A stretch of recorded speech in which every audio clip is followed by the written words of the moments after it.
Telah berabad-abad silam, Mekah telah dijadikan tempat umat muslim beribadah. Ibadah yang menjadi penyempurna rukun Islam. Setiap tahun, tiap ujung kota telah tumpah ruah mengunjungi bangunan karya Nabi Ibrahim yang kita kenal dengan sebutan Ka'bah.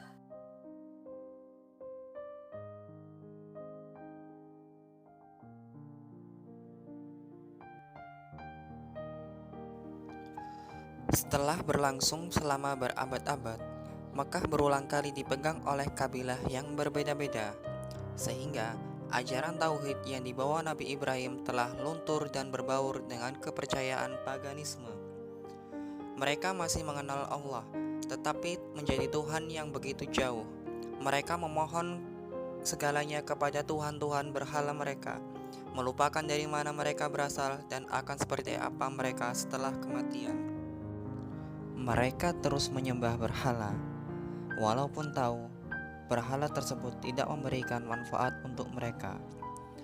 Bahkan pada zaman itu, di sekitar Ka'bah terdapat begitu banyak berhala yang menyesaki lingkungan Ka'bah itu.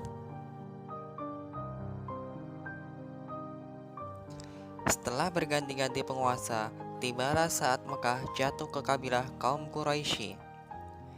Dan di dalam kabilah Quraisy masih ada segelintir orang yang masih memegang teguh ajaran Nabi Ibrahim. Sebagai seorang pemuka, Abdul Muthalib mempunyai tugas yang tidak ringan. Ia harus menyediakan air bagi penziarah yang datang ke Mekah. Awalnya, Abdul Muthalib mampu memenuhi kebutuhan air yang harus ia berikan kepada penziarah. Namun, pada musim-musim tertentu, sumur-sumur itu mengering sehingga tidak bisa untuk memenuhi kebutuhan para penziarah. Keadaan tersebut tentulah membuat Abdul Muthalib menjadi pusing. Satu sisi, meningkatnya para penziarah di Mekah tentu membuat pendapatan penduduk Mekah semakin maju dari hasil perdagangan. Tapi, di sisi lain, masyarakat Mekah tentu kesulitan untuk memenuhi kebutuhan air untuk penziarah. Hal tersebut tentu membuat harga diri masyarakat Mekah hancur. Tentu, hal tersebut membuat kacau balau pikiran Abdul Muthalib. Satu-satunya hal yang dapat memenuhi kelangkaan air tersebut adalah sumur Zam-Zam. Namun sayang, beberapa tahun sebelumnya, sumur tersebut telah ditimbun oleh bangsa Jurhum tanpa meninggalkan bekas sedikit pun.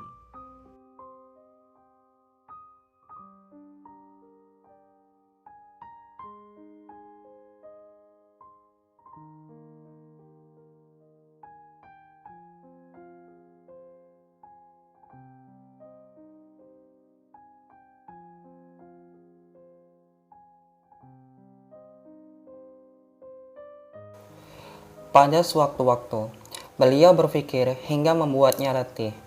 Ia pun menuju ke Hijr Ismail, tempat yang paling ia gemari untuk menghilangkan penat. Pada suatu malam, saat beliau merebahkan badannya hingga terlelap, kemudian beliau bermimpi. Dalam mimpinya, beliau diperintahkan untuk menggali At-Taibah, salah satu nama Ka'bah. Kemudian beliau pun bercerita kepada kaumnya, "Wahai kaumku, sesungguhnya semalam aku telah bermimpi." "Mimpi apa wahai Abdul Muthalib?" sahut kaumnya. "Aku telah bermimpi bahwasanya aku diperintah untuk menggali At-Taibah." "Apakah itu petunjuk untuk menemukan sumber air, wahai Abdul Muthalib? Cobalah engkau tidur di sana kembali untuk mendapatkan petunjuk." Kemudian, keesokan harinya, Abdul Muthalib kembali tidur di sana selama 3 hari. Pada hari ketiga, lelaki dalam mimpi tersebut mengatakan, "Galilah Zam-Zam, sumber air melimpah dan akan mencukupi bagi jamaah haji." Lokasi sumur itu berada di suatu tempat yang banyak kotorannya dan darahnya. Di sana selalu ada burung gagak yang mematuk serta menjadi sarang semut. Berbekal dari mimpinya, kemudian beliau pun mencari tempat tersebut. Pandangan beliau tertarik pada tempat di antara dua berhala Isab dan Na'ilah, karena di tempat itulah terdapat ciri-ciri yang diceritakan pria dalam mimpinya. Tanpa banyak pertimbangan, Beliau pun mulai menggali bersama dengan Al-Haris putra satu-satunya.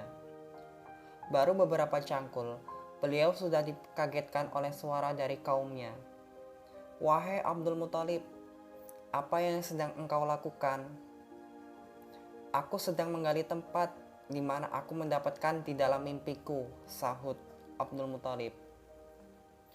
"Apa yang engkau pikirkan sehingga berani merobek-robek tanah tempat pemberian korban? Hentikan sekarang juga." Abdul Muthalib pun merasa sedih karena tidak ada satupun yang berpihak kepadanya.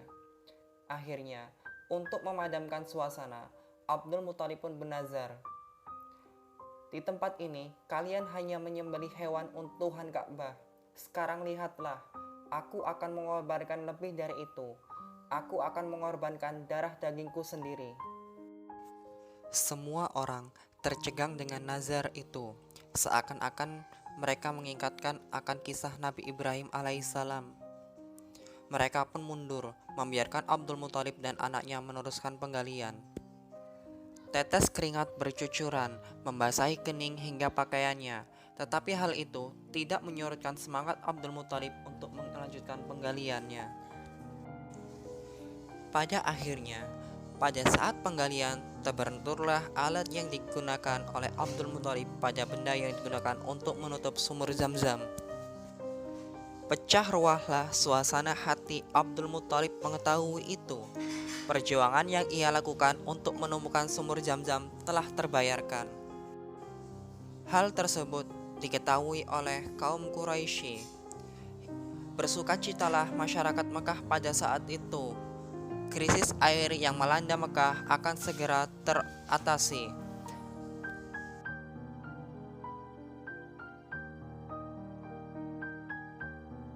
Terima kasih telah menonton video ini hingga habis.